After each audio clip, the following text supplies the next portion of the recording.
Hari ini kita akan belajar tentang providensia Allah. Oke, jadi kita masih ngomongin soal doktrin proper atau doktrin Allah. Nah, salah satunya adalah providensia Allah. Nah, apa sih itu providensia Allah? Nah, ini ya. Kita mulai sama-sama. Providensia. Providensia artinya pemeliharaan. Nah, jadi providensi ini dari bahasa Latin providentia, artinya pemeliharaan. Kalau dalam bahasa Inggris itu provide, artinya menyediakan, melengkapi, melindungi, dan memelihara. Anyway, teman-teman, kalau ada sesuatu yang terjadi gitu ya sama gue gitu ya, langsung kasih tahu ya, entah suara hilang atau apa gitu ya. Oke. Nah, providensial itu apa sih? Nah, ini ada salah satu buku yang mengatakan providensial itu adalah tindakan Allah yang berkesinambung. Jadi terus-menerus, tidak berhenti. Providensial yang berkesinambung dalam menyediakan, melengkapi, melindungi, memelihara kebutuhan makhluk hidup ciptaannya serta keteraturan hukum alam dan segera tatanan demi menggenapi rencananya. Nah, jadi ini yang harus kita garis bawahi. Allah itu ngapain? Menyediakan, melengkapi, melindungi, dan memelihara kebutuhan makhluk hidup ciptaan.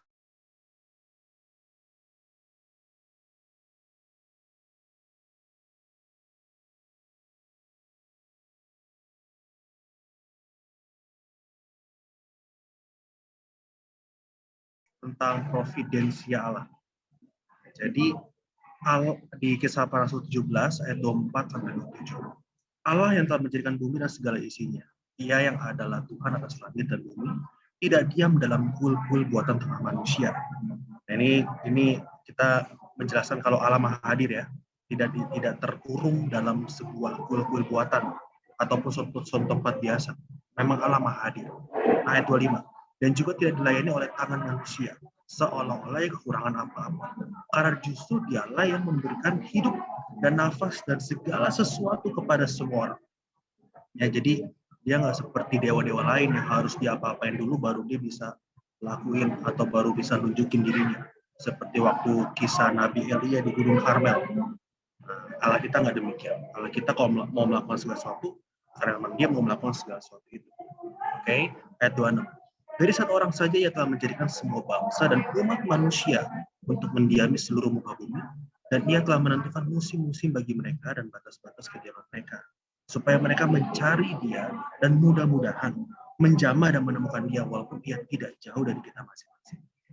Nah, ayat ini seringkali dijadikan sebuah votum gereja. Kalau Tuhan Allah itu yang akan menyediakan, memberikan apa ya, segala sesuatu yang ada dalam bumi ini untuk seluruh umat manusia. Jadi dia yang mempunyai langit dan bumi. Dia yang menyediakan kehidupan. Dan ini seringkali dipakai sebagai votum gereja. Nah, jadi di sini juga kita melihat ternyata providensial itu diberikan secara menyeluruh kepada semua umat manusia. Jadi nggak cuma kita doang, nggak cuma orang Yahudi, tapi ke seluruh umat manusia. Kan di ayat 26 bilang begitu. Dari satu orang saja ia telah menjadikan semua bangsa dan umat manusia untuk mendiami seluruh muka bumi. Dan dia telah menentukan musim-musim bagi mereka dan batas-batas kediaman mereka. Oke. Ini salah satu ayatnya. Kita next, kita lihat ayat selanjutnya. Nah, di Matius 5 ayat 45 juga ngomong begini. Karena dengan demikianlah kamu menjadi anak-anak Bapamu yang di sorga, yang menerbitkan matahari bagi orang yang jahat dan orang yang baik, dan menurunkan hujan bagi orang yang benar dan orang yang tidak benar. Ya, jadi Allah nggak mungkin meninggalkan perbuatan tangannya semenjak penciptaan. Dia tetap memelihara umat manusia. Entah dia jahat, entah dia baik, tetap hujan turun bagi orang jahat dan orang baik. Tetap matahari ada untuk siapa? Untuk orang jahat dan orang baik. Kasarnya mungkin ada untuk orang-orang yang mungkin jatuh dalam narkoba, gitu. Tapi dia pun tetap ada sama orang yang serius mencintai Tuhan. Nah, ini providensial Allah. Ya, bahkan teman-teman, Allah mengutus putranya yang tunggal untuk menebus dosa manusia. Nah, ini 1 Yohanes 4 ayat 9. Dalam hal inilah kasih Allah dinyatakan di tengah-tengah kita, yaitu bahwa Allah telah mengutus anaknya yang tunggal ke dunia supaya kita hidup oleh. Ini providensial. Ketika Yesus turun ke dunia, ini merupakan providensia Allah, pemeliharaan Allah kepada umat manusia dalam hal keselamatan. Dalam hal keselamatan. Ya, jadi putra tunggalnya itu turun untuk menebus dosa manusia, dan penebusan Kristus ini diberikan untuk semua orang. Seperti tadi, matahari diberikan kepada orang baik dan orang jahat, sama. Penebusan Kristus itu diberikan untuk orang jahat maupun orang baik. Dan ini providensi Allah. Nah, jadi, kembali lagi kita ngerti, providensi itu apa? Menyediakan, melengkapi, melindungi, memelihara kebutuhan makhluk hidup ciptaan. Apa yang dibutuhkan oleh makhluk ciptaannya? Keselamatan. Nah, itu bagian providensi. Jadi makanya kalau Kristus hadir ke dunia, menebus manusia dan dunia, itu artinya kita ini mengalami apa? Atau menerima providensia Allah. Setuju ya? Jadi kuncinya di situ harus kita kenal. Untuk kebutuhan makhluk hidup ciptaannya. Itu providensial. Dan sifatnya apa? Berkesinambungan. Salib Kristus masih bisa kita rasakan sampai hari ini. Bagaimana ada kasih karunia ketika kita jatuh dalam dosa, ada kasih karunia. Ketika besok hari kita seperti membuka lembaran baru. Kan ibarat kata kasih karunia itu seperti ini ya. Kalau kita mungkin ngelukisnya kotor, ketika bangun di esok hari, ada lembar yang baru. Itu kasih karunia.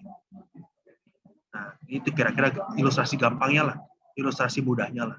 Tapi pasti kita tahu, teman-teman, gue juga tahu mungkin teman-teman di sini pasti lebih ngerti lah, maksudnya udah mendalami tentang kasih karunia itu. Tapi setidaknya ini yang buat gambarin kita. Oke, next. Tapi kalau Allah menyediakan segala sesuatu, melengkapi dan melindungi, memelihara kebutuhan kita gitu ya. Ini bukan berarti tanggung jawab kita sebagai manusia itu hilang. Enggak begitu. Providensial tidak menghilangkan tanggung jawab manusia. Nah, itu harus kita pakem lah, pokoknya udah ini mantep lah, harus mantep di pikiran kita, di pengertian kita. Providensial nggak mungkin menghilangkan tanggung jawab manusia. Jadi bagaimana Allah bekerja, manusia pun juga tetap bertanggung jawab. Ya, oke. Makanya kita bisa lihat kan waktu di Kejadian 2:15. Nah, mungkin boleh salah satu bacain teman-teman. Salah satu mungkin Kejadian 2 ayat 15. Monggo. Kejadian 2 ayat 15.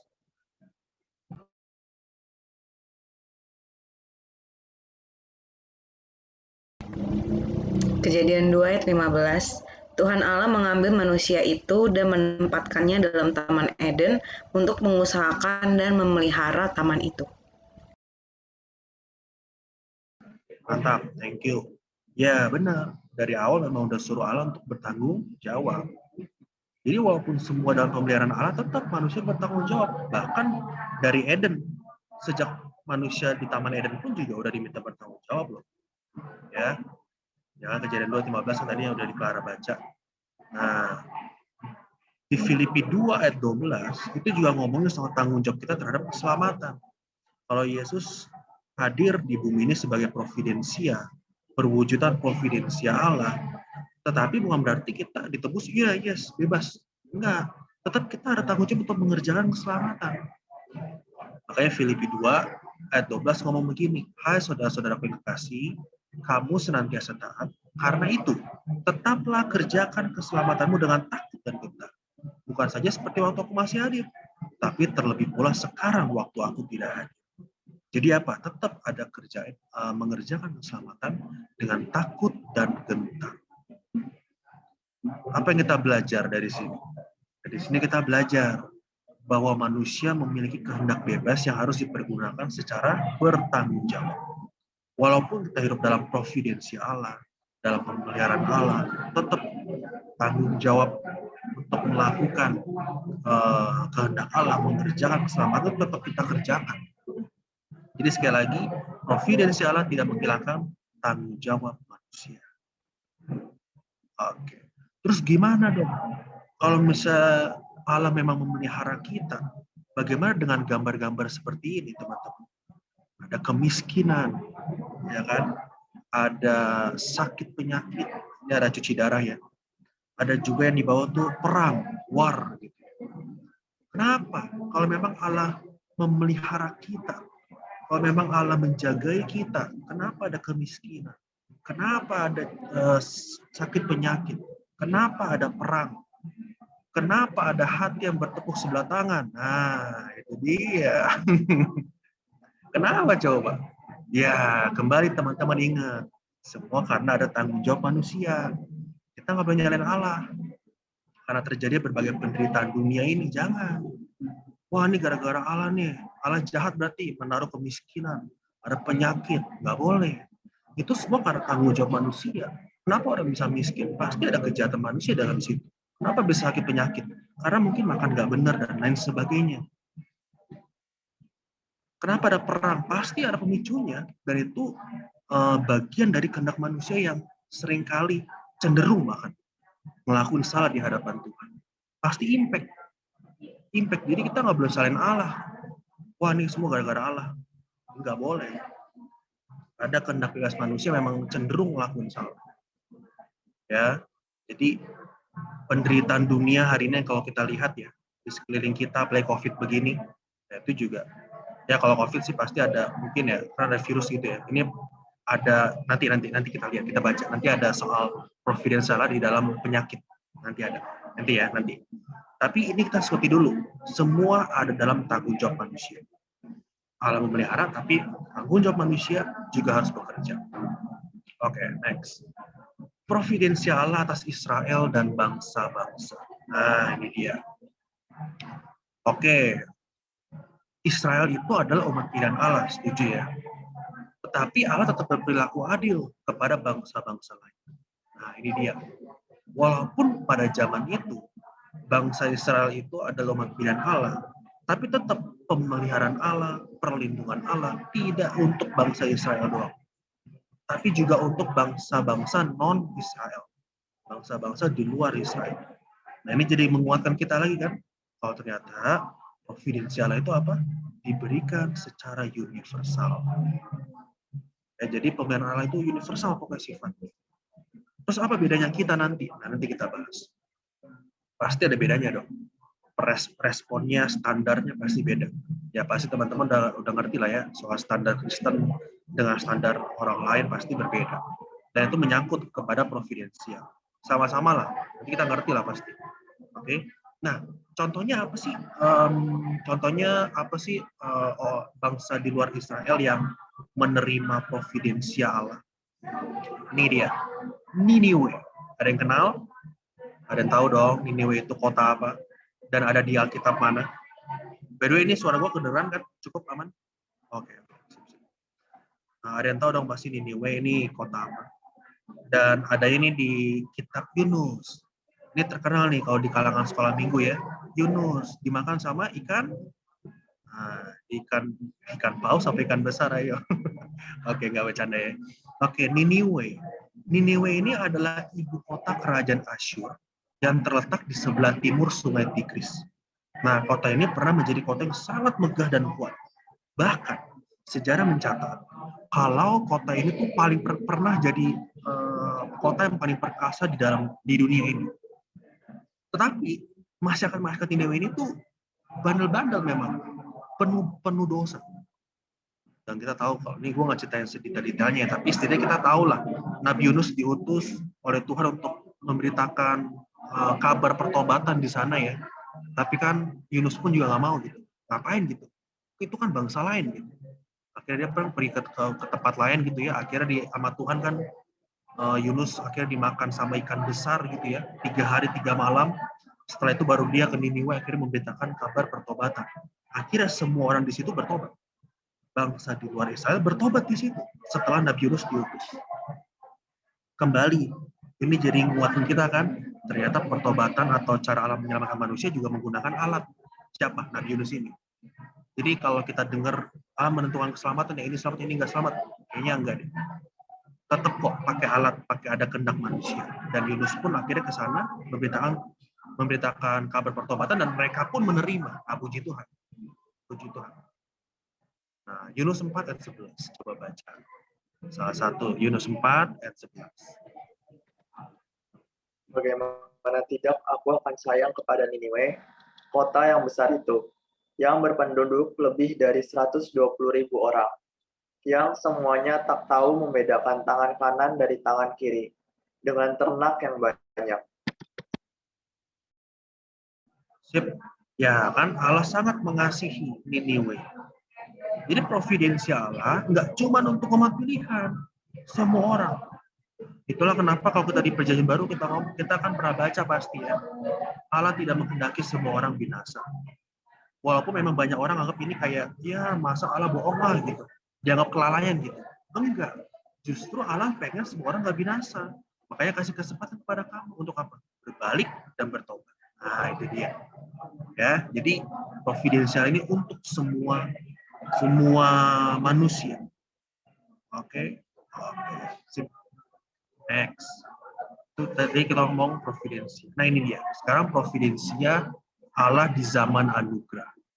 Nah kita semua hari ini itu tinggal atau hidup di zaman anugerah. Ya, zaman anugerah artinya zaman setelah kenaikan Yesus Kristus, kematian Kristus Yesus. Jadi kematian Kristus itu adalah awal dari providensi Allah. Inilah zaman anugerah, yaitu setiap manusia menerima pemeliharaan Tuhan dalam hal keselamatan. Artinya, di zaman anugerah ini, setiap manusia itu beroleh jalan kembali kepada Bapa. Maka Yesus bilang, tidak ada seorang pun datang kepada Bapa tanpa melalui aku. Di Kisah Para Rasul juga bilang, tidak ada keselamatan di kolong langit manapun selain Yesus Kristus. Jadi, ini merupakan providensi Allah yang nyata ya, yang terlihat gitu. Melalui Putra Tunggal yang turun, setia sampai akhir, mati di kayu salib, dan naik ke surga. Bangkit naik ke surga. Itu kita hidup di zaman providensia. Zaman anugerah. Dan kita menerima salib itu. Dan kita menerima apa? Jalan keselamatan. Tanpa salib semua orang masuk neraka. Karena nggak ada penebusan dosa. Nah, ini bersyukur, ini providensialan. Ini bagaimana Allah memelihara, menyelamatkan, melindungi manusia dari kebinasaan. Ini providensi Allah. Nah, puji Tuhan, Kristus kita mati di kayu salib dan menebus kita semua. Oke. Nah, ini providensi Allah di zaman anugerah. Oke. Masih teman-teman dapat tangkap ya. Oke, next kita akan masuk ke providensi Allah di zaman akhir. Nah, jadi teman-teman, kalau kita ini hidup setelah kenaikan Yesus gitu. Maksudnya ini kan zaman anugerah. Zaman anugerah sebenarnya juga zaman akhir sebutannya. Jadi zaman di antara waktu kenaikan Yesus ke surga dan zaman nanti sampai Yesus datang, ini zaman akhir namanya. Tapi nanti waktu Yesus mau datang gitu ya, udah menjelang banget itu akhir zaman. Kedatangan Kristus terjadi apa gitu, itu akhir zaman. Tapi waktu kita hidup di zaman ini namanya zaman akhir. Nah, zaman akhir ini disebut juga dengan pergolakan zaman. Pergolakan zaman juga nih disebut. Oke. Nah, pergolakan apa aja yang terjadi di dunia kita hari ini. Nah, mau nggak mau kita belajar Wahyu dikit nih, soal materai. Nah, ada yang pernah baca soal materai? Yang ada kuda-kuda tuh. Nah, ini kita bahas dikit ya. Oke. Pertama, kuda putih. Ini agak seru dan serem juga sih bahas ini ya. Cuman kita harus belajar bareng-bareng. Kuda putih. Wahyu 6 ayat 2. Bunyinya begini ya, dan aku melihat sesungguhnya ada seekor kuda putih, dan orang yang menungganginya memegang sebuah panah, dan kepadanya dikaruniakan sebuah mahkota. Lalu ia maju sebagai pemenang untuk merebut kemenangan. Nah kalau kita lihat bahasa aslinya panah, nah kalau kita baca Indonesia kan panah itu kan kayak langsung ininya dong, buat musuknya tuh, kayak Hawkeye itu panahnya gitu. Tapi kalau kita lihat di bahasa asli, itu pakai kata tokson, itu bukan panah sebenarnya. Bukan pelurunya gitu, tapi busurnya. Nah, jadi bahasa aslinya tuh bukan panah beneran, tapi kayak busurnya doang, tanpa panah, tanpa amunisi.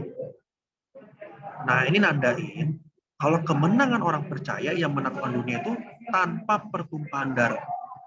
Jadi kita menang tanpa pertumpahan darah, dengan memegang busur itu, tanpa anak panah. Nah, ini penafsiran yang Pak Eras ambil. Memang banyak penafsiran teman-teman di dunia teologi ya. Banyak banget ini penafsiran soal matra ini dan macam-macam. Nah, tapi di sini saya ambil dari Pak Eras punya. Nah, kuda putih juga bisa ditafsirkan sebagai kekuatan Injil. Nah, ini. Injil itu punya kekuatan. Dan kekuatan itu nggak pernah nyakitin orang, nggak pernah. Tapi bisa mengalahkan bangsa-bangsa dan membawa perubahan. Kenapa? Ada kasih dalam Injil. Ya kan? Ada keadilan dalam Injil. Banyaklah. Kita bisa temui butir-butir kebenaran dalam Injil yang mengubah hidup kita. Dan pasti akhirnya apa? Mengalahkan bangsa-bangsa. Tanpa kekerasan. Nah, ini kuda putih. Kita hidup di zaman anugerah, di zaman Injil. Yang kedua, pergolakan apa yang terjadi? Kuda merah. Nah, ini adanya kuda coklat ya. Cuma ini kayaknya sih kuda-kuda merah-merah padam gitu lah ya. Nah, dan majulah seekor kuda lain. Seekor kuda merah padam dan orang yang menungganginya dikaruniakan kuasa untuk mengambil damai sejahtera dari atas bumi. Sehingga mereka saling membunuh dan kepadanya dikaruniakan sebilah pedang yang besar. Nah, kuda merah ini menandakan apa sih? Kuda merah ini menandakan sebuah peperangan atau krisis keamanan atau krisis politik. Jadi dunia kita ini diwarnai dengan hal semacam ini nih. Peperangan antar kerajaan, negara, bangsa. Misalnya Iran lah, Amerika lah, dan sebagainya lah ya. Kita bisa lihatlah peperangannya. Siap. Oke, cepat juga waktunya. Oke. Next. Kuda hitam. Nah, ini dia. Dan ketika anak domba itu membuka matra yang ketiga, aku mendengar makhluk yang ketiga berkata, mari. Dan aku melihat, sesungguhnya ada seekor kuda hitam. Dan orang yang menungganginya memegang sebuah timbangan. Jadi yang menunggangi kuda itu ini memegang timbangan. Ya kan? Dan aku mendengar seperti ada suara di tengah-tengah keempat makhluk itu berkata, secupak gandum sedinar dan 3 cupak jelas sedinar. Tapi janganlah rusakkan minyak dan anggur itu. Ini kayak begitulah. Nah, timbangan itu menunjuk kepada dunia perdagangan. Dunia kita hari itu dipenuhi dengan perdagangan. Ya kan? Ada Shopee, Tokopedia, dan lain sebagainya. Kita dipengaruhi sama dunia perdagangan. Yang akhirnya nanti berujung ya pada materialistik, konsumeristik, korupsi. Ya kan? Kalau kita sering banget Tokopedia tinggal klik kan kalau kebiasaan ya jadi konsumen menurut gua ya, jadi konsumeristik. Akhirnya kita jadi mata kita gampang nagih barang gitu yang pengen dibeli. Oke. Nah, terus apalagi kalimat secupak gandum sedinar dan seterusnya itu nggambarin krisis ekonomi. Jadi memang kita krisis kan, apalagi pandemi begini kan, aduh krisis pasti. Tipis uang tuh, tipis dompet. Nah ini pergolakan yang terjadi, bahkan kita alami, kita rasakan bukan di hari-hari ini. Oke, next ada kuda hijau. Wah ini menarik. Ini kalau bicara vulgar tentang kuda hijau ini menarik. Cuma mungkin di sini kita tidak vulgar dulu. Tapi setidaknya bisa menggambarin. Dan aku melihat sesungguhnya ada seekor kuda hijau kuning. Dan orang yang menungganginya bernama Maut dan Kerajaan Maut mengikutinya. Dan kepada mereka diberikan kuasa atas 1/4 dari dunia untuk membunuh dengan pedang, dan dengan kelaparan, dan sampar, dan dengan binatang-binatang buas yang dibunuh. Nah, kuda hijau ini nunjukin kegerakan yang hebat. Kegerakan yang hebat dan dahsyat. Jadi ada sebuah kegerakan yang memang hebat dan dahsyat. Nah, kegerakan ini membawa manusia kepada kematian atau maut. Atau kegerakan ini membawa manusia kepada penyesatan. Dan terjadi sampai hari ini. Siapa itu kuda hijau? Nah, pikir saja coba. Kalau memang kita yakin bahwa Kristen adalah yang paling benar, Yesus Kristus yang paling benar, berarti di luar itu adalah penyesat, bukan? Ada gerakan selain orang Kristen. Siapa kira-kira yang paling banyak setelah Kristen, misalnya begitu? Nah, kita nilai sendiri ya. Saya jadi terpancing untuk vulgar ini ya, Bu. Oke. Saya cukup emosi jadi setelah mengetahui kebenaran ini ya. Oke. Tapi ya sudah. Ini yang pergolakan teman-teman. Oke. Oke, ini ada apa di chat nih banyak ya? Oke, kasih tahu. Jangan, Bu. Ini di ini. Ini barusannya kita habis viral ya. Siapa tuh si Paul ya? Siapa tuh yang lagi viral? Gue lupa lagi namanya. Siapa tuh lagi viral tuh? Stop record dulu. Yang lagi viral siapa gitu? Aduh. Nanti masa gue jadi viral sini, Joshua mati dari 180 movement. Ya aduh capek deh. Pauzeng. Oh ya pausing Kais. Iya lagi viral tuh. Ini kalau gue ngomong viral nih bahaya nih. Lewat Zoom juga kan soalnya nih. Oke, tapi kita udah tahu lah ya kira-kira begitu. Oke. Next. Tapi pergolakan itu maksudnya apa nih? Katakan providensia katanya. Aduh, nah pergolakan ini providensial justru ya di akhir zaman ini apa? Memelihara umat percaya dalam iman. Walaupun kita lihatnya terasa negatif semua ya, tapi ingat, Allah turut bekerja dalam segala sesuatu mendatangkan kebaikan bagi mereka yang mengasihi Dia. Jadi kalau kita mengasihi Dia, ini sebuah apa ya? Sebuah apa sebutannya? Ya memelihara umat percaya dalam iman. Iman kita makin ditambahkan lewat pergolakan yang ada ini. Gitu. Ya. Jadi apapun ini yang terjadi itu menambah iman kita. Selama kita mengasihi Tuhan. Oke, sekarang next. Nah, next ini sebenarnya saya agak takut-takut ya untuk sharingnya. Tapi nggak apa-apa, kita harus sharingin, bukan? Nah, ini dia. Saya juga, mungkin teman-teman juga agak-agak takut ya denger ini ya. Saya juga takut dia dengar ya. Oke, tapi inilah penting juga sih. Providensial berkenaan dengan kesehatan. Oke, soal kesehatan ini penting nih. Oke, sip. Oke, next ya. Kalau Tuhan Yesus sudah memikul dosa dan segala penyakit, mengapa masih terdapat orang Kristen yang sakit? Nah, bagus ya pertanyaan ya. Kalau Yesus sudah mati di kayu salib, mematahkan segala penyakit, kutuklah, mengapa masih terdapat orang Kristen yang sakit? Alasannya ada 3. 1, sakit penyakit itu bisa dialami oleh orang tua yang diturunkan ke anak. Kayak buka dulu, Keluaran 20 ayat 5. Boleh tolong bacain.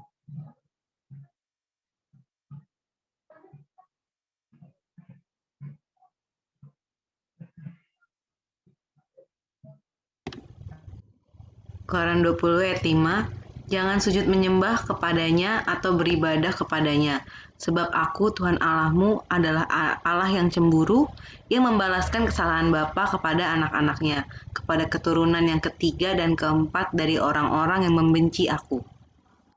Mantap. Jadi penyakit memang bisa dialami orang tua diturunkan ke anak ya. Yang kedua, sakit penyakit dialami karena disiplin Tuhan atas dosa atau kesalahan kita.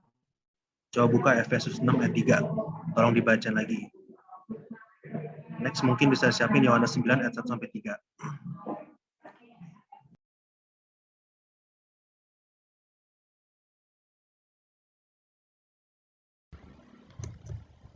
Efesus 6 ayat 3, supaya kamu berbahagia dan panjang umurmu di bumi.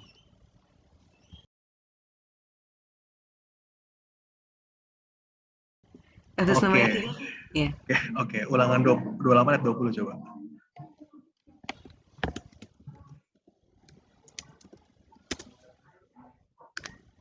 Ulangan 28 ayat 20, Tuhan akan mendatangkan kutuk, huru-hara, dan menghajaran ke antaramu dalam segala usaha yang kau kerjakan, sampai engkau punah dan binasa dengan segera karena kejahatan perbuatanmu, sebab engkau telah meninggalkan aku.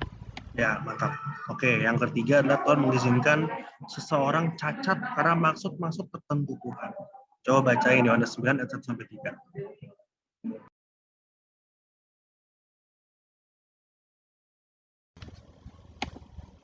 Waktu Yesus sedang lewat, ia melihat seorang yang buta sejak lahirnya.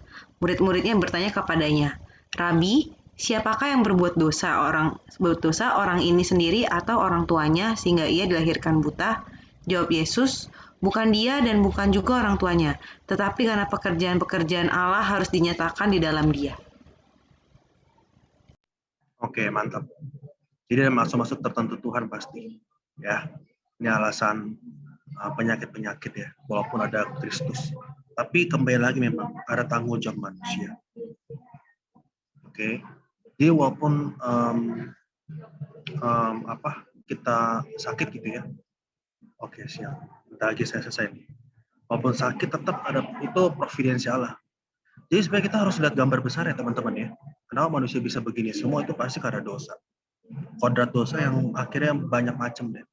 Jadi ngelahirin gen-gen yang rusak, yang akhirnya mungkin bisa lahir nggak cacat, dan lain sebagainya. Ya, jadi sebenarnya intinya adalah tetap tanggung jawab. Ingat tanggung jawab tubuh kita. Ya, pola hidup, pola makan, kita jaga sama-sama. Kita berjuang di sini nih. Walaupun masih muda, ayo kita sama-sama berjuang di sini nih. Oke, soal kesehatan itu ya. Oke, next. Ini terakhir. Tujuan providensialah itu apa sih? Providensialah itu tujuannya apa ya? Pertama, Allah ingin kita masuk ke dalam rencananya, yaitu hidup memuliakan Dia sehingga dilayakkan masuk ke dunia yang akan datang. Jadi dengan pergolakan-pergolakan yang ada, Tuhan pengen apa? Tuhan pengen memelihara iman kita supaya kita tetap memuliakan Tuhan sehingga kita layak masuk ke dunia yang akan datang. Yang kedua, ini yang gue suka sih, providensialah mengurai kekhawatiran kita ketika kita melayani Allah. Kalau kita melayani Tuhan, kita ngerti semua dalam kontrol Tuhan, semua dalam pemeliharaan Tuhan. Jangan takut melayani Allah. Amin. Oke, itu aja deh. Thank you. Ada pertanyaan?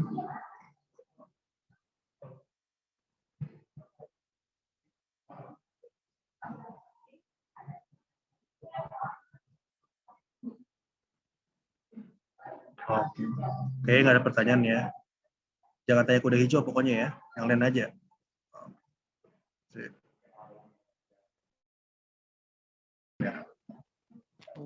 Perang atau krisis.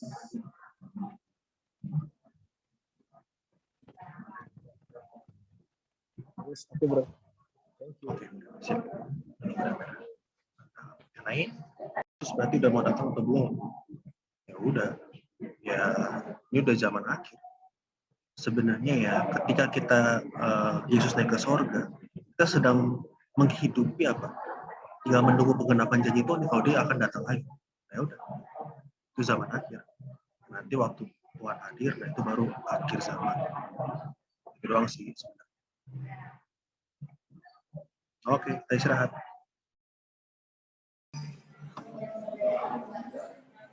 Waktu 45 menit. Kita masih melanjutkan yang kemarin, yaitu atribut-atribut Allah.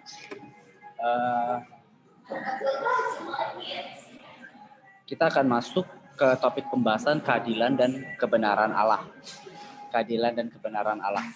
Karena ini merupakan salah satu atribut atau doktrin atau bagian yang terpenting daripada Allah.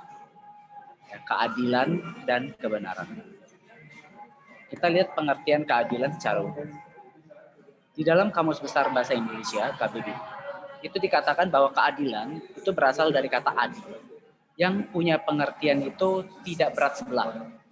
Jadi nggak timpang, tidak memihak, sepatutnya, tidak sewenang-wenang, masyarakat yang sekalian anggotanya mendapatkan perlakuan atau jaminan yang sama. Jadi tidak memihak satu atau yang lain. Ini sama. Dengan demikian, adil memiliki pengertian dalam konteks tindakan atau perlakuan seseorang terhadap sesama dan terhadap diri sendiri sebagai anggota masyarakat dengan tidak menguntungkan satu pihak atau diri sendiri yang merugikan pihak lain. Dengan demikian, adil memiliki pengertian dalam konteks tindakan atau perlakuan seseorang terhadap sesama dan terhadap diri sendiri sebagai anggota masyarakat. Sebagai anggota masyarakat dengan tidak menguntungkan satu pihak atau diri sendiri atau merugikan orang lain. Jadi dia tidak merasa diuntungkan, tidak merasa mengambil keuntungan, dan juga tidak merugikan orang lain. Ini menurut secara umum. Ya, menurut pengertian kita secara umum, itulah konsep adil. Konsep adil. Nah, pada abad ke-6, tepatnya pada tahun 533, Kaisar Justianus, ya, ini Kaisar Romawi Justianus, ini merumuskan tentang keadilan sebagai berikut. Keadilan adalah kehendak yang tidak goyah dan tetap. Untuk apa? Untuk memberikan kepada masing-masing bagiannya. Ilmu hukum adalah pengetahuan tentang perkara-perkara ilahi dan manusia. Ilmu yang adil dan tidak adil. Jadi ilmu hukum ini menurut Justianus, ini ilmu yang mengajarkan tentang keadilan dan juga ketidakadilan. Makanya ada hukum. Makanya kalau yang jahat harus dihukum. Kalau dia tidak terbukti bersalah, dia tidak bisa dihukum. Inilah yang namanya keadilan. Inilah yang namanya keadilan. Kehendak yang tidak goyah dan tetap untuk memberikan kepada masing-masing bagian. Dalam hal ini juga ditekankan sikap dan hubungan sesama manusia. Tuntutan keadilan sebenarnya memperlakukan orang lain sebagaimana dia ingin diperlakukan. Jadi adil ini, teman-teman, ini ada hubungannya dengan relasinya kepada sesama. Makanya kalau dibilang atribut-atribut Allah, yaitu keadilan dan kebenaran, artinya apa? Di sini berarti Allah ini melihat manusia dalam hubungannya terhadap sesamanya. Kalau kita mengatakan Allah itu adil, kita sebagai manusia juga harus bersikap adil kepada sesama. Nah, ini ada unsur relasi, hubungan terhadap sesama. Nah, kita akan melihat lagi yang kedua, pengertian keadilan menurut perjanjian lama. Pengertian keadilan menurut perjanjian lama. Di dalam PL itu memiliki konsep bahwa yang menjadi ukuran kebenaran itu Taurat. Nah, dasarnya Taurat dulu nih. Ini tolak ukur ya teman-teman ya. Tolak ukurnya Taurat. Tolak ukurnya Taurat. Nah, ini tolak ukurnya Taurat. Ya. Kebenaran dan keadilan itu adalah dua hal yang tidak dapat dipisahkan. Satu dengan yang lainnya. Karena keduanya merupakan satu kesatuan. Satu kesatuan. Ingat, kebenaran, keadilan. Jadi menurut orang Yahudi, orang benar itu orang adil. Allah yang benar itu Allah yang adil. Begitu. Ini satu kesatuan. Dan tolak ukurnya apa? Taurat.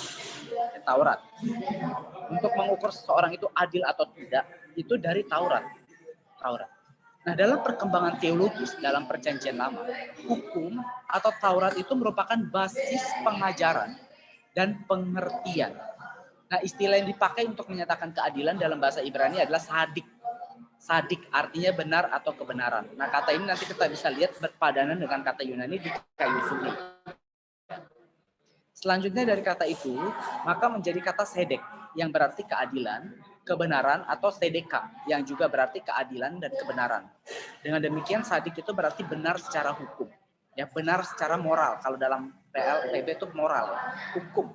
Hukum, secara aturan dia benar. Benar. Nah, penggunaan istilah sedek atau sedeka itu dalam hubungan dengan fungsi para hakim. Jadi dibilang Allah adalah Allah yang benar, Allah yang adil. Maka di sini kita bisa melihat posisi Allah itu sebagai hakim. Maka kita jangan hanya teman-teman melihat Allah itu sebagai Allah yang maha kasih. Allah maha kasih benar. Tapi satu sisi dia juga maha adil. Ini satu kesatuan yang tidak dapat dipisahkan. Adil dan kasih. Allah yang adil pasti Allah yang mengasihi. Allah yang mengasihi pasti Allah yang akan mengadili umatnya. Karena dia mengasihi umatnya, dia datang menyelamatkan manusia. Supaya apa? Supaya dia bisa mengadili manusia. Kalau Allah tidak mengasihi manusia, dia tidak perlu datang ke bumi ini. Sehingga tidak ada pengadilan. Dan akibatnya apa? Manusia masuk neraka semua. Tapi karena Allah itu maha kasih, dia mengasihi manusia, dia turun ke bumi ini untuk menebus dosa manusia. Tujuannya apa? Supaya manusia itu bisa diadili. Bisa diadili. Dan bukti pengadilan Tuhan, itulah bukti cinta kasih. Bukti pengadilan Tuhan adalah bukti cinta kasih. Nah, aspek etis dalam konteks penggunaan istilah ini adalah bahwa kebenaran dan keadilan itu harus menjadi norma atau kualitas relasi antara sesama manusia. Kebenaran dan keadilan harus menjadi norma atau kualitas hubungan antara sesama manusia. Kebenaran hanya bisa merupakan kebiasaan melalui menaati atau menuruti firman Tuhan. Jadi kebenaran atau keadilan itu sebenarnya hasil dari kebiasaan kita mentaati Alkitab, firman. Ya, dalam PL Taurat. Makanya standar keadilan kita kalau dalam umat perjanjian baru apa? Bible, Alkitab. Adil dan benar ya. Ini satu kesatuan ya. Adil benar itu sama ya.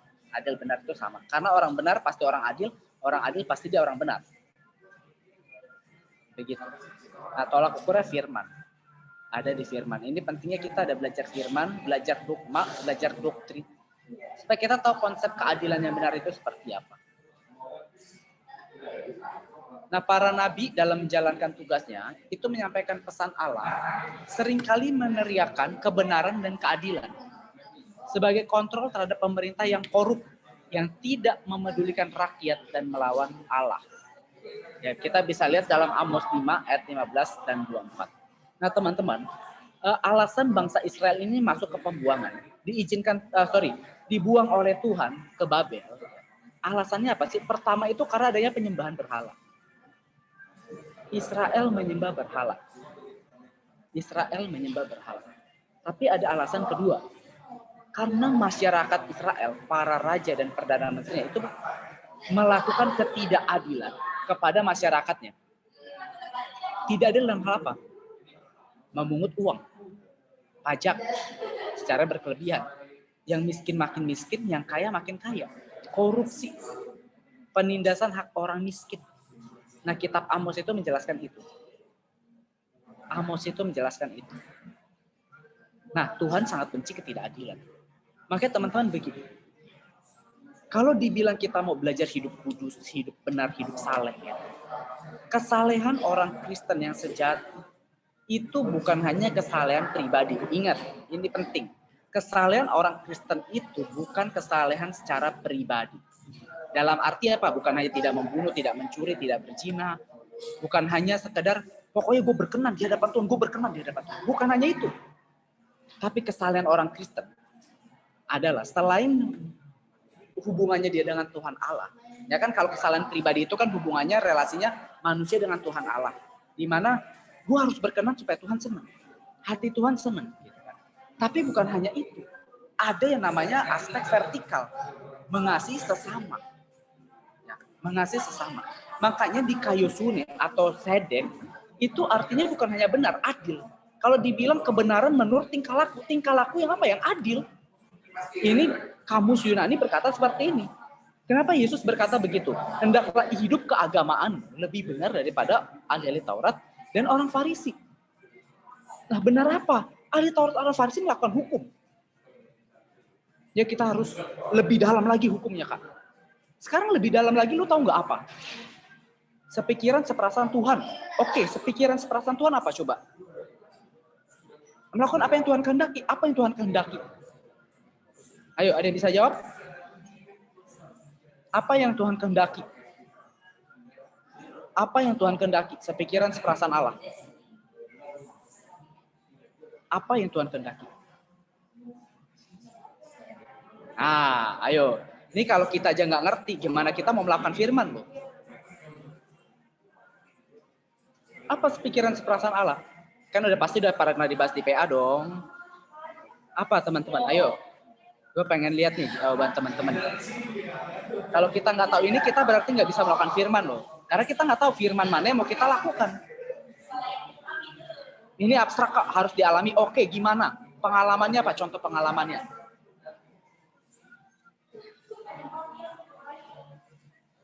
Ada? Nggak apa-apa, teman-teman. Salah benar tidak mempengaruhi keselamatan.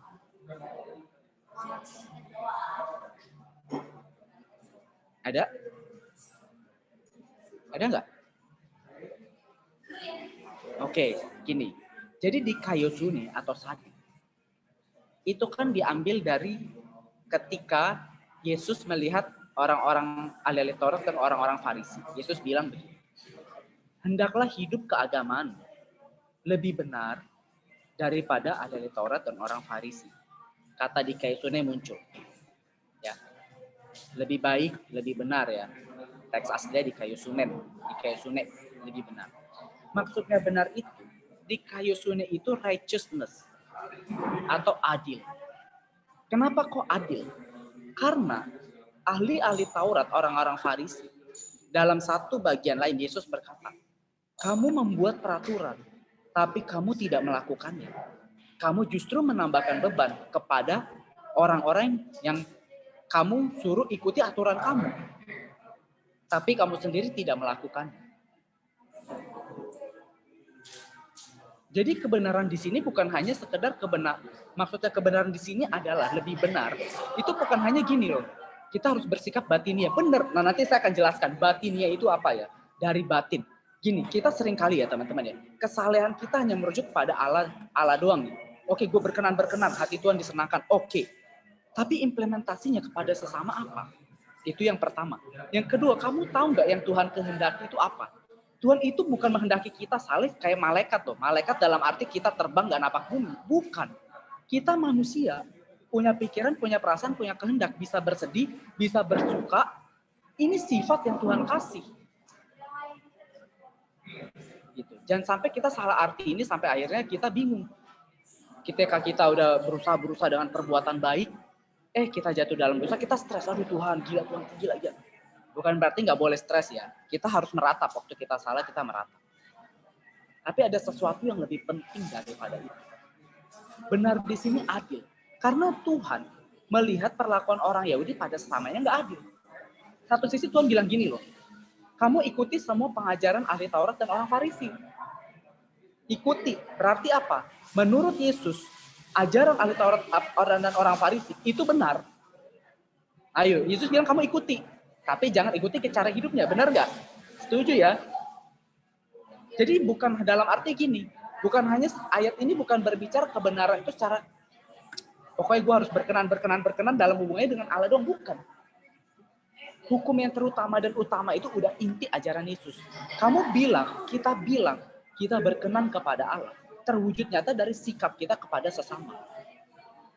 Kalau saya mau lebih ekstrim lagi, bukan hanya kepada sesama, tapi kepada alam ciptaan Tuhan. Karena yang diciptakan Tuhan itu bukan hanya manusia, binatang, tumbuh-tumbuhan. Ingat mandat budaya Kejadian 1 ayat 28. Bertambah banyak beranak cucu. Oke, tugasnya apa? Udah beranak cucu, kelola bumi, taklukkan bumi, pelihara bumi. Jadi teman-teman, kalau kita hanya berkutat hanya pada diri kita sendiri, menurut saya itu egosentrisme. Justru seharusnya kesucian kita terwujud nyata itu bisa dirasakan oleh siapa? Orang tua, kakak adik, oleh siapa? Teman, sahabat, oleh siapa? Alam ini. Kalau kita cuma khotbah ngomongin hidup suci, masih suka buang sampah sembarangan, jangan ngomong hidup suci lagi. Kita ngomong hidup suci, tapi kita ngomong sama orang tua kita, itu kelewat batas, teriak-teriak. Jangan ngomong hidup suci. Gitu. Jadi paham ya, ini di Kaisune, konsep hukum. Ini aku bahas dari langsung teks Yunani ya. Teks Yunaninya dan secara konteks. Jadi aku gak hanya asal ambil comol ayat, lalu memasukkan doktrin sendiri, enggak. Tapi dari konteks secara keseluruhan, latar belakang, dan juga kamus daripada Alkitab itu sendiri. Ya, cuma aku nggak tulis di sini kan, pakai buku referensinya apa enggak. Nah ini konsep keadilan. Dan Tuhan paling membenci itu. Nah ini penting teman-teman. Kalau kita bersikap nggak adil kepada sesama, ya, dalam PL itu dijelaskan, orang-orang yang merana, orang-orang yang tertindas, ketika mereka berseru kepada Tuhan, Tuhan mendengar doa mereka. Jadi jangan main-main. Kita bersikap tidak adil kepada sesama, bersikap jahat kepada sesama, orang itu berseru kepada Tuhan, kita bisa kena batunya. Jangan main-main. Mungkin bukan kita, mungkin anak kita. One day kita punya anak. Tabur tua itu berlaku. Jadi jangan main-main. Gitu. Karena Allah yang kita sembah Allah yang adil. Dia memperhatikan orang yang tertindas, orang yang susah. Makanya Yesus datang itu mengambil rupa seorang hamba. Bukan hanya hamba yang paling miskin, anak tukang kayu. Orang-orang yang sering diperlakukan tidak adil. Nah Yeremia ini juga mendeklarasikan tentang kebenaran dan keadilan, sekaligus memerdekakan kaum tertindas yang diperas dan dirampas haknya. Penindasan dan perilaku tidak adil harus ditinggalkan supaya berkat Tuhan mengalir. Ini menurut Yeremia pada konteks masa itu. Berkat Tuhan mengalir apa? Supaya Israel tidak mengalami pembuangan. Ya, Israel diselamatkan pada masa itu. Dan untuk implikasi sekarang, teman-teman, ya, kita bersikap adil, mengasihi sesama, memperlakukan sesama kita dengan baik. Ya. Tidak mungkin ya, Tuhan tidak memelihara hidup kita. Bukan berarti harus berkelimpahan, punya uang banyak, enggak. Tapi ini udah jadi hukum Tuhan. Tuhan selalu ingat kita, keturunan kita Tuhan pasti ingat. Selama kita adil terhadap sesama kita. Nah di dalam Keluaran 23, Tuhan juga telah menggariskan peraturan tentang hak-hak manusia. Antara lain, tidak boleh memperkosa hak orang lain. atau menjatuhkan hukuman secara tidak adil. Seseorang yang berada pada posisi benar atau tidak bersalah itu nggak boleh dihukum. Keluaran 23 ayat 7. Haruslah kau jauhkan dirimu dari perkara dusta, bohong. Orang yang tidak bersalah dan orang yang benar tidak boleh kau bunuh. Sebab aku tidak akan membenarkan orang yang bersalah. Tidak akan membenarkan orang yang bersalah. Ini konsepnya pengadilan. Jadi ketika nanti kita mati, udah meninggal, kan kita akan diadili semua. Orang bersalah tidak mungkin dibenarkan Tuhan. Ya, kalau hidupnya itu salah, hidupnya buruk, ya tidak mengasihi Tuhan, tidak mungkin akan dapat pembenaran Tuhan pada penghakiman nanti. Inilah konsep keadilan Tuhan.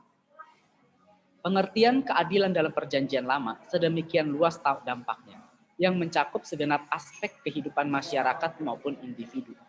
Masyarakat damai sejahtera yang dihasilkan oleh suatu pihak yang adil hanya dimungkinkan apabila para penyelenggara negara dan segenap anggota masyarakat atau umat menaati Allah dan tidak melawan atau memberontak terhadap Allah.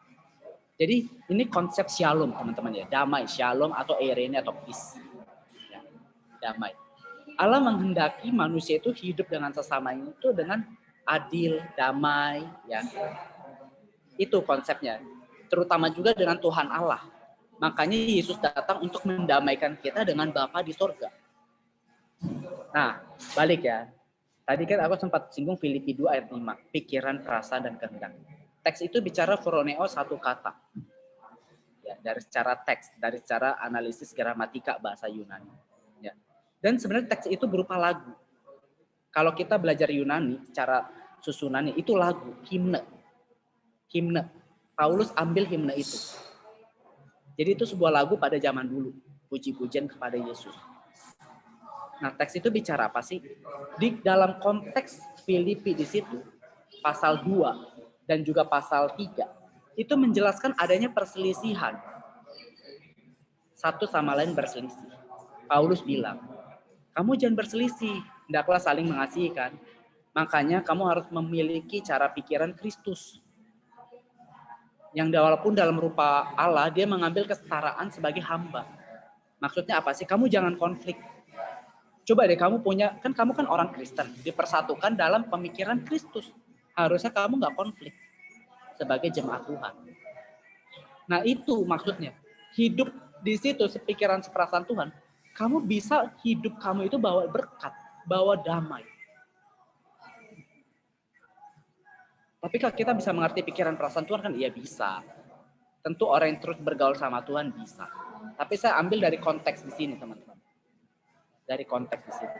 Karena seringkali kita mengartikan ayat itu hanya pikiran seperasaan. Lalu apa ya? Maksudnya apa? Nah kita bingung. Wah harus tahu nih gue lakuin ini senang atau enggak. Akhirnya apa? Kita bingung sendiri. Dalam implementasi kehidupan kita bingung sendiri. Aduh. Bingung sendiri.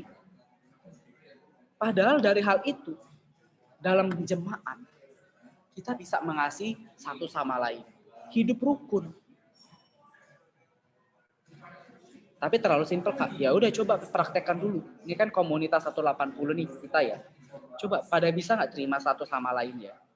Tidak ngomongin dari belakang. Misal ya. Tidak ngomongin dari belakang. Terima satu sama lain.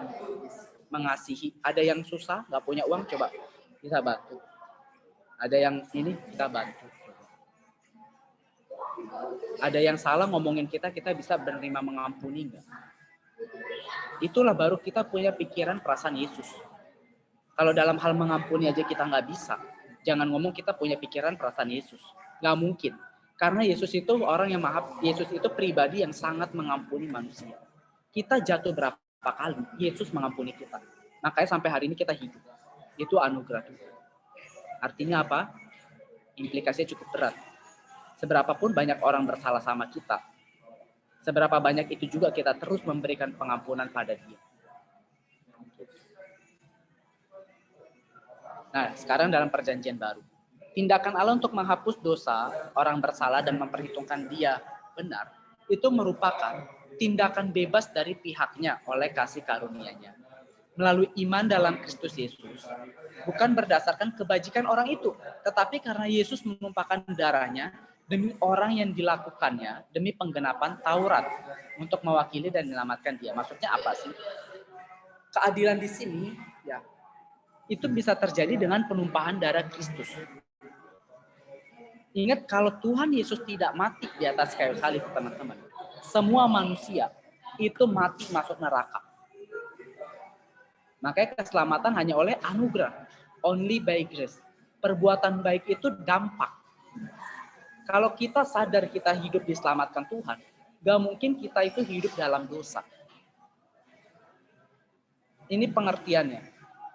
Makanya tiap hari kita pasti akan selalu merasa miskin di hadapan Allah. Yesus bilang apa? Berbahagialah orang miskin. Kalau teman-teman udah pernah dengar khotbahnya Pak Eras, miskin di situ adalah miskin yang menganggap diri kita itu tidak bisa selamat dengan kekuatan kita sendiri. Petokos. Nanti cari lagi ya khotbah Pak Eras ya. Itu tahun berapa ya? 2016 ya. Serial khotbah di Bukit itu ya. Yang miskin di hadapan Allah. Dia jelasin dari teks Yunani. Petokos. Jadi tidak menganggap diri itu itu orang yang bisa selamat dengan perbuatan baik. Enggak. Makanya kalau yang nanya GSK itu keselamatan perbuatan baik atau anugerah? Anugerah. Harus berarti bilang anugerah. Kita anugerah. Enggak ada yang ngajarin keselamatan perbuatan baik. Tapi karena kita diselamatkan oleh anugerah, harus ada dampak. Dampaknya apa? Perbuatan baik itu. Iman tanpa perbuatan mati. Artinya kalau kamu orang beriman, kamu akan melakukan perbuatan. Intinya gitu. Jangan mengaku diri orang beriman tapi nggak ada perbuatan. Sama begini seperti bangsa Indonesia. Bangsa kita kan udah merdeka. Tapi sikap kemerdekaan itu kan bisa dilihat dari watak orang-orangnya. Kalau secara status bangsa kita merdeka, tapi secara sikap hidup orang-orangnya, hidupnya itu masih gaptek, hidupnya itu masih malas-malasan, suka mencuri, sampai masyarakatnya nggak berkembang. Apakah itu bisa dibilang bangsa yang merdeka? Enggak bisa. Ini masih orang-orang yang diperbudak. Secara status merdeka, tapi secara kualitas hidup masih diperbudak. Dan orang kayak gini nggak layak menempati Indonesia, perlu dibuang. Nah, sama juga dengan keselamatan. Kita udah diselamatkan, udah. Nah, tapi kita hidup nggak dalam keselamatan itu. Kita dimerdekakan dari dosa secara status udah. Karena kita nggak bisa merdeka dengan kekuatan sendiri.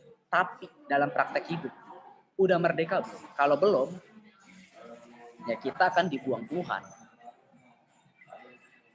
Makanya perbuatan baik itu output.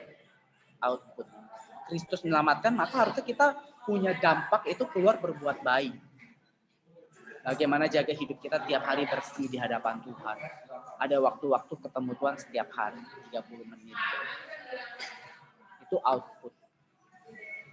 Nah, doktrin Paulus tentang kebenaran dan pembenaran orang berdosa itu merupakan kebenaran Injil. Roma 1 ayat 16 sampai 17. Paulus mengawali suratnya bahwa di dalam Injil nyata kebenaran Allah. Nyata kebenaran Allah. Nah, kebenaran merupakan pemberian Allah dan bukan usaha manusia. Justification ini dari Allah yang membenarkan. Roma 5 ayat 7. Sebab manusia sendiri pada dasarnya sudah tidak memiliki kebenaran. Kehilangan kemuliaan Allah, kekurangan. Manusia kekurangan. Dan sebab tidak seorang pun yang benar. Ya, Roma 3 ayat 10. Allah yang memberikan kebenaran itu. Secara status udah benar. Sikap hidup. Nah, makanya Tuhan udah membenarkan secara status. Seperti yang tadi bangsa Indonesia. Sikap hidup. Nah, ini kita yang harus hidup. Makanya dibilang kerjakan keselamatanmu dengan takut dan gentar. Sebab Allah yang mengerjakan. Allah sudah mengerjakan keselamatan itu. Sekarang kita hidup dalam keselamatan itu. Ibarat kata ini keselamatan payung, teman-teman. Nah, kita harusnya hidup di sini, jangan di luar sini. Harusnya sadar, oh gue udah diselamatkan Tuhan. Hidupku bukan milik aku lagi, milik Tuhan. Ya udah, kalau milik Tuhan apa? Semua yang aku perbuat itu harus menyenangkan hati Tuhan. Implementasinya ke situ. Harus sadar, wah gue nggak boleh sembarangan hidup. Dan harus ingat, gue ini orang yang miskin di hadapan Tuhan. Aduh, mau sehebat apapun gue berjuang, gue nggak mungkin bisa selamat tanpa pengorbanan Tuhan. Nah, ini yang membuat kita rendah hati. Jadinya apa? Jadi ketika kita lihat teman kita yang jatuh, teman kita yang jatuh bangun dalam dosa, kita ada rasa rendah hati. Kita tidak menghakimi. Kita tidak merasa diri lebih saleh daripada dia. Kita ragu. Inilah yang Yesus ajarkan. Nah, seberapa banyak gereja, komunitas Kristen yang justru lihat temannya bersalah dihakimi. Lu habis berzina, gua cut dari pelayanan.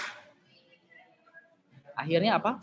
Orang itu keluar, gak ada yang bilang. Akhirnya apa? Dia hidup dalam dosa itu terus menerus. Seberapa banyak gereja dan komunitas Kristen yang seperti itu. Makanya kalau kita tahu kita ini diselamatkan oleh anugerah dan kita harus hidup dalam keselamatan itu, maka kita sadar kita ini lagi berjuang juga. Dan ketika ada orang yang jatuh, teman kita yang jatuh, kita bisa memahami, kita rangkul dan support dia untuk bangkit. Inilah kekristenan yang benar, teman-teman. Inilah kekristenan yang benar. Nah, di dalam Injil, murid-murid Tuhan itu dituntut untuk lebih benar dari orang Farisi dalam kehidupan keberagamaan. Ini yang tadi aku bahas di kayu sunik. Pembenaran orang berdosa itu dikerjakan oleh kebenaran Allah. Sehingga orang berdosa yang percaya kepada karya Kristus dan bertobat dijadikan benar oleh Allah secara status. Dengan demikian, pembenarannya berdasarkan iman. Iman itu apa? Iman itu apa? Iman, kepercayaan kita kepada Tuhan. Dan dampak percaya itu apa? Sikap taat. Taat kepada siapa yang kita percaya. Penyerahan diri total. Itu iman. Kalau penyerahan diri total artinya apa? Tidak hidup buat diri sendiri. Hidup buat siapa? Hidup buat Tuhan. Gitu. Makanya orang yang masih hidup buat dirinya sendiri, kalau bisa dibilang orang itu belum beriman pada Yesus.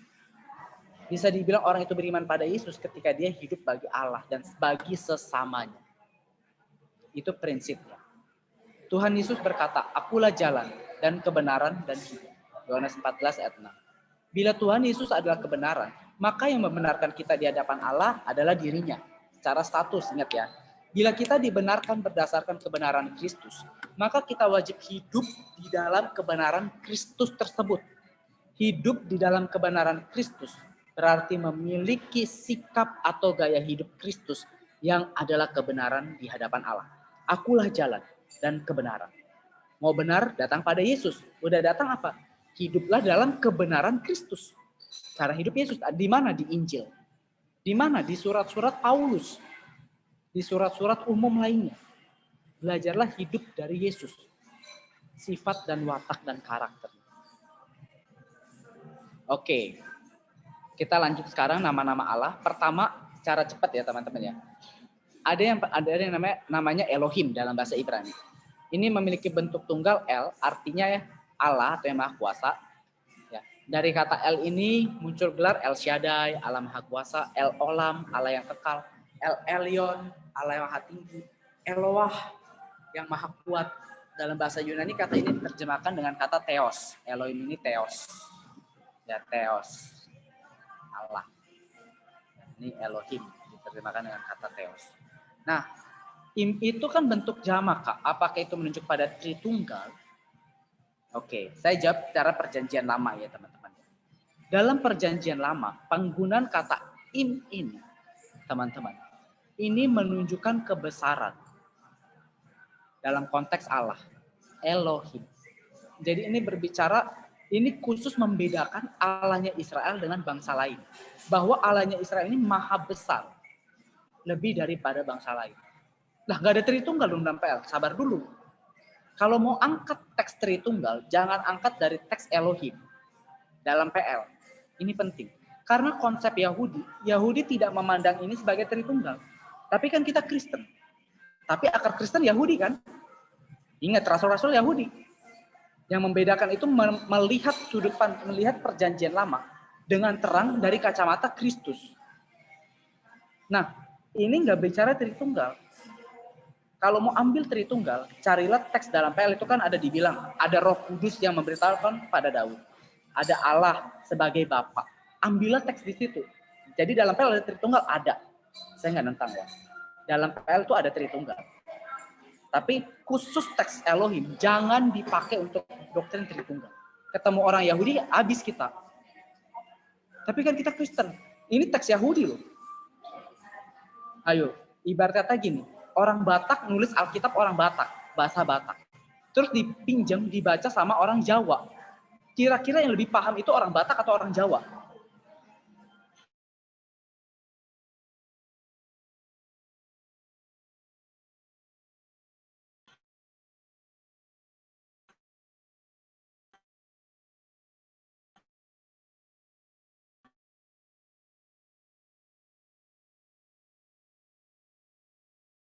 Kayak tadi contoh aku orang Batak gitu, nulis teks, nulis kitab bahasa Batak dengan latar belakang Batak, budaya orang Batak. Lalu Leon yang bukan orang Batak baca teks itu. Mungkin nggak Leon memahaminya tanpa melihat sudut pandang orang Batak? Nggak mungkin. Tapi kan apakah kita harus jadi orang Yahudi? Enggak. Enggak, bukan. Kita nggak perlu jadi orang Yahudi. Tapi kita perlu lihat dari sisi pandang mereka. Gitu. Nah, implementasinya apa Kak? Kalau begini, implementasinya mau tahu. Implementasinya apa? Justru ketika kita melihat orang Yahudi itu menulis Elohim, itu menunjukkan kebesaran Allah. Justru ini menandakan Yahudi itu, orang Yahudi, disinilah mereka mengkhususkan Tuhan daripada dewa-dewa yang lain. Di situ. Mereka mengkhususkan Tuhan dari dewa-dewa yang lain. Artinya, mereka hanya submit kepada satu Allah ini. Tidak menyembah berhala. Jadi waktu kita panggil Elohim, berani memanggil dia Elohim, kita berdoa memanggil Elohim. Dengan kata lain apa? Lepaskan semua berhala dalam hidup kita. Apapun jadi berhala kita. Nafsu birahi atau seks, pornografi, pengen terkenal dalam pelayanan, ambisius kita. Bahkan pelayanan kita, kalau itu jadi berhala kita, harus berani kita lepaskan. Dalam arti tidak terikat di situ. Hati-hati, itu bisa jadi berhala. Itu konsekuensi ketika kita memanggil nama Elohim. Gitu. Jadi kalau mau angkat Tritunggal, jangan dari teks ini. Angkatlah dari ayat-ayat perjanjian lama lainnya yang menjelaskan ada Bapa, Roh Kudus, dan juga ada bicara tentang Kristus. Banyak. Waktu Daud, ya kan di Mazmur ya, itu dijelaskan Roh Kudus, ya Roh Kudus yang menuntun Daud dalam menulis ada. Lalu tentang Allah sebagai Bapa ada Allah Israel, Allah adalah Bapa atas Israel ada. Ya. Lalu atas apa lagi tentang Kristus ada ketika malak Yahweh, malaikat Tuhan menerima sembah sujud. Angkatlah dari teks-teks itu teman-teman. Itulah ketritunggalan Kristen. Nah Yahudi tidak melihat di situ. Gitu. Ya, konsep itu kita bisa pakai. Nah, kalau kita langsung tarik ini, kita sangat salah. Karena Elohim ini menuju kebesaran. Apalagi kalau dibilang Elohim Yahweh. Ada kata benda di depan ya. Kalau ada kata benda di depan atau di belakang, ada kata benda di belakang atau di depan, itu berarti menunjukkan yang besar itu adalah kata yang di depan ini. Misalnya Elohim bahasa Ibrani api gitu ya, ada kata api gitu ya. Jadi menunjukkan ini api yang besar. Begitu, bukan api Allah, api yang besar. Api yang besar. Api yang besar. Nah, kalau itu menunjuk pada api Allah nanti biasa dijelaskan lagi sama teks. Ya, Allah menampakkan diri dalam api yang besar. Nah, itu ya. Itu harus paham sampai di sini teman-teman. Yang kedua ada yang namanya Yehovah, Yahweh, YHWH. Ya, ini huruf mati. Kata ini bertalian dengan perkenalan diri Allah ketika Musa menyebut namanya Ehye Asher Ehye. Aku adalah aku. Ya. Sebenarnya Tuhan punya nama nggak sih Kak? Allah tuh punya nama nggak sih? Yang kita kenalkan putra tunggalnya Yesus. Allah punya nama nggak? Sebenarnya ketika Musa menanyakan nama ke Tuhan, sebenarnya itu mengindikasikan apa sih? Hubungan Musa dengan Tuhan itu rusak. Tahu dari mana? Gini, nama itu bicara pribadi.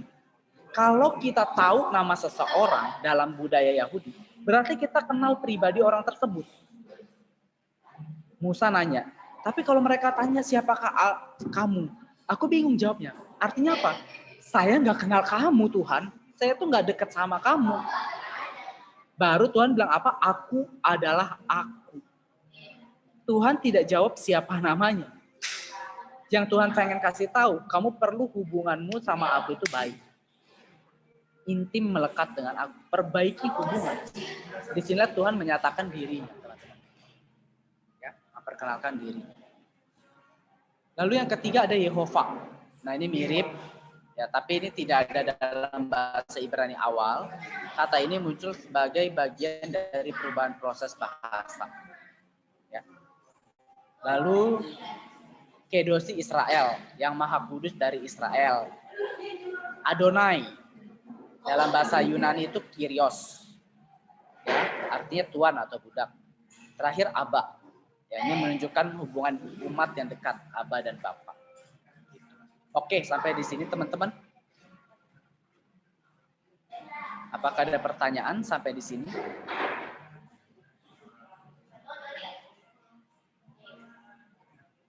Oke, kita bisa diskusi sekarang. Ya bro, Ya, mau nanya bro. silakan. Ya, kalau Elohim tadi dibilang tidak bisa dijadikan sebuah dasar untuk mengangkat tema Tritunggal, bukannya umat perjanjian lama memang belum ada penyingkapan tentang realitas Elohim itu sendiri? Emang belum ada penyingkapan. Nah, sekarang balik lagi saya tanya. Itu teks yang nulis orang Yahudi atau bukan? Teks itu orang Kristen atau Yahudi? Yahudi. Yahudi. Kira-kira mereka menulis itu dengan pengertian nggak, Bu? Iya. Dengan pengertian kan? Terus gimana? Tidak disingkapkan kira-kira? Disingkapkan nggak dalam hal disingkapkan? Tapi bukan dari kata Elohim. Makanya tadi aku bilang, kalau mau ambil teks Tritunggal, ambillah dari ayat-ayat yang menjelaskan tiga pribadi itu. Jangan dari teks Elohim. Karena mereka tidak memandang teks Elohim ini sebagai Tritunggal. Kalau maknanya Gini, gitu. bro, saya pakai logika yang sama untuk mengangkat semua teks di dalam perjanjian lama itu. Kan dalam perjanjian lama memang belum ada penyingkapan. Berarti dengan kata lain, umat perjanjian lama tuh taunya Allah itu Yaukit. Setuju nggak? Belum ada penyingkapan dalam arti Tritunggal. Iya, berarti itu mengacu kepada semua teks maupun konteks di dalam perjanjian lama yang dipahami manusia perjanjian lama tentunya. Memang mereka belum memahami, Bro. Mereka memang belum memahami. Jadi menurut mereka Tritunggal itu nggak ada. Makanya waktu Yesus bilang aku anak, mereka kaget, aku anak, Allah kaget. Ya, jadi dengan penjelasan ini sebetulnya sama aja. Mau pakai Elohim maupun di luar Elohim. Nggak bisa. Kalau buat saya nggak bisa. Karena orang Yahudi nggak lihat itu, Bro, sebagai Tritunggal. Sekarang gini. Ya, tapi Obed, itu dipandang Tuhan bukan sebagai masalah. Sekarang tanya dari mana? Tuhan mandang itu nggak masalah dari mana? Tahu nggak apa ukurannya? Tuhan mandang itu nggak masalah. Ya karena memang Tuhan Yesus belum berinkarnasi, belum menyatakan ada di dalam Elohim itu ada Bapa, ada Anak dan Roh Kudus. Kalau benar teks itu mengacu lembaga ilahi, Yesus sudah jelasin. Dalam Elohim ada Bapa, Anak, Roh Kudus. Simple. Yesus sudah jelasin. Atau dalam Injil kita menemukan ada kata-kata Aram, ada kata Ibrani, Eloi Eloi lama sabachthani, bahasa Arab. Kalau dia mau jelasin tentang Tritunggal ke orang Yahudi, tinggal bilang, kamu sesat, kamu nggak tahu Elohim itu ada aku, Bapa dan Anak, ada aku, Bapa dan Roh Kudus. Hal simple. Ya itu di perjanjian baru, tapi kan ini bicara perjanjian lama ya. Ini juga sebenarnya berpaut dengan kata Yahweh tadi. Jadi Yahweh ini sebetulnya nama pribadi, nama lembaga ilahi, atau apa sebetulnya?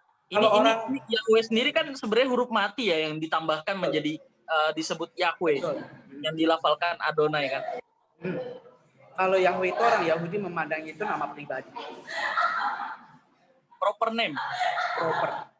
Nama orang Kristen itu proper name kan? Proper name. Betul. Yahweh. Makanya kalau mereka baca Yahweh diganti Adonai. Itu nama sakral. Kenapa Tuhan tidak menjawab pertanyaan Musa? Aku Memang adalah aku. Karena yang jadi poin dari teks itu adalah hubungan Musa sama Tuhan. Nama itu bicara pribadi, Bro. Pengenalan. Aku tahu Obed. Berarti aku punya hubungan sama Obed. Itu dalam Yahudi. Jadi waktu Musa bilang, gimana mereka tanya nama kamu Tuhan? Musa tuh mau bilang gini, Tuhan, gua nggak kenal elu. Gua ngomong apa dong ke mereka? Kalau mereka nanya siapa yang suruh lu? Nah gue bingung. Gue kan gak kenal elu. Aku adalah aku. Tuhan memperkenalkan dirinya, Allah menyatakan dirinya. Itu memperbaiki hubungan. Apakah YHWH itu pribadi? Nama pribadi. Kalau orang Yahudi mandang itu nama pribadi. Oke. Ini sebenarnya pasti belum terjawab sih buat saya pribadi ya, tapi nggak apa-apa. Ini sisa 5 menit lagi, mungkin teman-teman ada yang mau bertanya. Tapi makasih ya bro ya, udah bantu kasih penjelasan. Thank you. Siap. Tapi saran aku kalau mau angkat itu jangan dari Elohim. Itu saran aku. Kenapa? Nanti kamu ketemu orang Yahudi, dihajar di situ, nggak akan bisa jawab. Kalau dari Yahweh bisa nggak? Masih bisa. Tapi kalau dari kata Elohim langsung kamu breakdown, Elohim itu ada banyak, artinya banyak. Waduh, habis kita. Berarti dengan kata lain kita perkosa ayat. Yahudi itu percaya Allah Esa. Nah ini penting. Kerangka orang Yahudi, Rita Wahyu itu bilang gini, orang Yahudi itu tidak memikirkan berapa jumlah Allah. Bukan, tapi kebesaran Allah. Hah? Bicara keunikan pribadi Allah, bukan bicara keberadaan. Bukan jumlah. Jadi mereka tuh nggak mikirin jumlah 1, 2, 3, Tritunggal, Tritunggal, bukan. Tapi kebesaran Allah, itu konsep mereka. Kebesaran Allah dengan tujuan tidak ada Allah lain selain Yehovah ini. Itu konsep mereka. Jadi harus paham dulu. Teks-teks PL itu, ya teks-teks PL itu ketika mereka nulis, mereka nggak ada konsep Tritunggal. Ini baru teks PL ya, 1. Saya belum kasih contoh tentang nubuatan Yesus loh, nubuatan para nabi untuk Yesus. Ayo, justru sebenarnya banyak nubuatan para nabi itu digenapi oleh sebelum Yesus, bukan Yesus. Tapi penulis Injil pakai itu jadi tipologi. Kalau saya jelasin teman-teman pasti pada kaget, tapi saya nggak jelasin. Itu pelajaran hermeneutik. Ayo, gimana? Seperti contoh dari Mesir ku panggil anakku, Hosea. Ya, tipologi kan? Tipologi, tapi Hosea itu juga ngutip. Tipologi juga. Ketika Israel lagi pembuangan, mau menghadapi pembuangan ke Babel, Hosea kutip, dari Mesir kupanggil anakku. Artinya apa? Allah yang sama yang membebaskan Israel dari Mesir akan membebaskan Israel dari Babel, dari Asyur. Dari Asyur, bukan Babel ya, dari Asyur.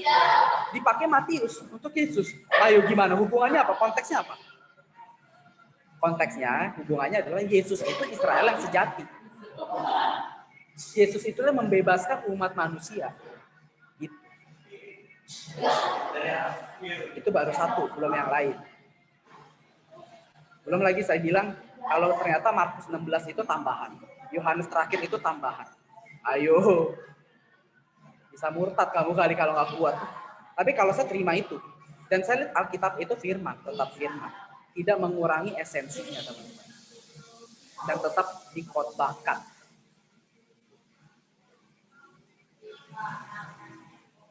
Belum lagi kalau aku bilang Deuterokanonika menurut aku bisa ditambahkan jadi doktrin.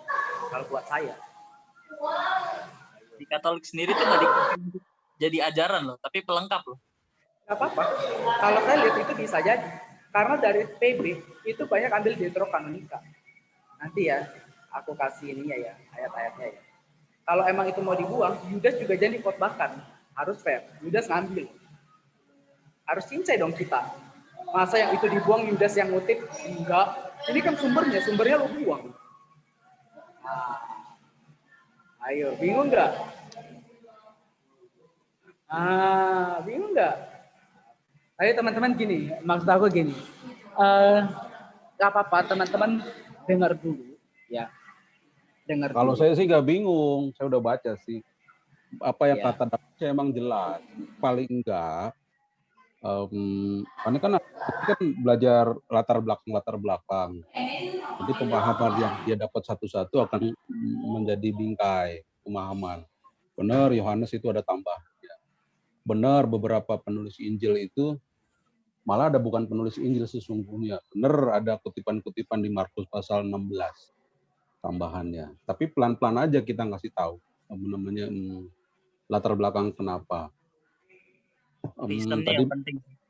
Iya, ya kalau misalnya masalah ke Musa sama Tuhan, karena Tuhan sedang memperkenalkan pribadi bukan nama. Jadi kalau zaman itu kalau orang namanya Abraham, nggak ada artinya. Kalau Abraham artinya banyak anak.